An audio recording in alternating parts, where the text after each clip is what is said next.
Hello అండి. జనరల్గా పిల్లలకి పనిష్మెంట్ ఇస్తే ఇవాళ రేపు జనరల్గా టీచర్స్కి మనం ఇవ్వద్దు అని చెప్తున్నాము. కానీ సైకాలజీలో B F Skinner as well as John Watson వీళ్ళిద్దరు ఏమంటారంటే 2 టైప్స్ ఆఫ్ మెథడ్స్ ఉంటాయి మనం బిహేవియర్ని మోల్డ్ చేసుకోవడానికి. ఒకటి పాజిటివ్ రీఇన్ఫోర్స్మెంట్ అంటాము, ఇంకోటి నెగిటివ్ రీఇన్ఫోర్స్మెంట్ అంటాం.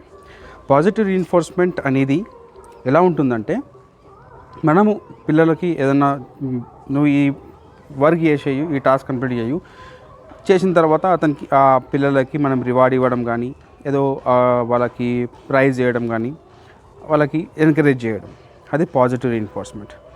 నెగిటివ్ రీఇన్ఫోర్స్మెంట్ అంటే ఏంటంటే, వాళ్ళు ఏదైనా ఒక టాస్క్ కంప్లీట్ చేసేదాకా వాళ్ళకి మనం సర్టన్ బెనిఫిట్స్ని ఆపేస్తాం అన్నమాట. సపోజ్ ఎగ్జాంపుల్, ఇప్పుడు నువ్వు ఫస్ట్ క్లాస్ తెచ్చుకో, నేను నీకు ఒక సైకిల్ కొనిస్తాను, స్కూటర్ కొనిస్తాను, లేకుంటే బైక్ కొనిస్తాను, ఏదైనా ఒకటి మొబైల్ కొనిస్తాను. సో ఇక్కడ నెగిటివ్ రీఇన్ఫోర్స్మెంట్లో ఏమవుతుందంటే పేషెన్స్ని డెవలప్ చేస్తారు పిల్లలు.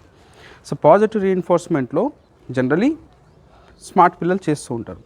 సో బిహేవియరలిజం అనేది ఎలా ఉంటుందంటే, మన ఎన్వైర్న్మెంట్ ఎలా ఉంటుందో అలా బిహేవియర్ డెవలప్ అవుతూ ఉంటుంది. సెకండ్ థింగ్, మన ఓన్ కల్చర్ కానివ్వండి, మన జెనెటిక్ ఇన్ఫ్లుయెన్సెస్ కానివ్వండి, ఈ 2 టైప్స్ ఆఫ్ యాక్సెస్ ఉంటుంది. సో పిల్లలు చిన్నగా ఉన్నప్పుడే వాళ్ళ బిహేవియర్ అనేది ఎలా డెవలప్ అవుతుంది, వాళ్ళ ఇన్సైట్స్ ఎలా ఉన్నాయి, లెర్నింగ్ కంపోనెంట్స్ ఎలా ఉన్నాయి, యాజ్ వెల్ యాజ్ వాళ్ళ రెస్పాన్స్ ఎలా ఉంది సర్టన్ రియాక్షన్స్కి. ఈ బిహేవియరల్ డెవలప్మెంట్ అనేది ఈ ఇద్దరు సైకాలజిస్ట్స్ ఏమంటారంటే, మీరు పిల్లలకు చిన్నగా ఉన్నప్పుడే పాజిటివ్ రీఇన్ఫోర్స్మెంట్ అయినా సరే, నెగిటివ్ రీఇన్ఫోర్స్మెంట్ అయినా సరే, వీళ్ళకి బిహేవియర్ అనేది ప్రాపర్గా డెవలప్ అయ్యేటట్టు చూడాలి. సో ఇక్కడ మేజర్ థింగ్ ఏంటంటే, మన ఎన్వైర్న్మెంట్ ఎలా ఉంటుంది, పిల్లల ఎన్వైర్న్మెంట్. ఇప్పుడు మీరు వాళ్ళ స్కూల్లో కమ్యూనికేషన్ కానివ్వండి, ఇంట్లో కమ్యూనికేషన్ కానివ్వండి, కాలనీలో కమ్యూనికేషన్ కానివ్వండి, ఫ్రెండ్షిప్స్ కానివ్వండి, క్లాస్ రూమ్స్లో, సో ఇవన్నీ మీరు అబ్జర్వ్ చేస్తూ ఉండాలి యాజ్ ఎ పేరెంట్గా. సో బిహేవియర్ అనేది చాలా ఇంపార్టెంట్. సో ఇది బ్యాడ్ ఇన్ఫ్లుయెన్స్లకు పోకుండా టీచర్స్కి సపోర్ట్ చేయండి యాజ్ ఎ పేరెంట్గా పిల్లలకు సపోర్ట్ చేయండి.